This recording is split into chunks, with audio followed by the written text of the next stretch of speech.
na nástupišti 1, koľaj 3.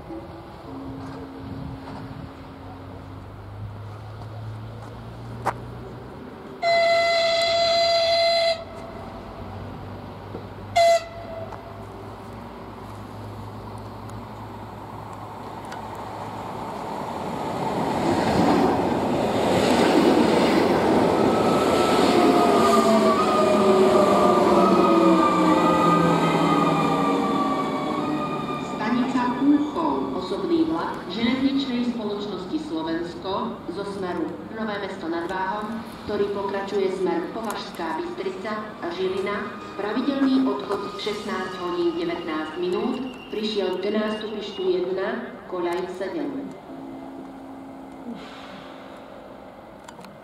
Osobný vlak železničnej spoločnosti Slovensko, smer Považská Bystrica a Žilina, pravidelný odchod 16 hodín 19 minút, stojí pri nástupišti 1, koľaj 7. Osobný vlak železničnej spoločnosti Slovensko, smer Považská Bystrica a Žilina, pravidelný odchod 16 hodín 19 minút, stojí pri nástupišti 1, koľaj 7, pripravený na odchod.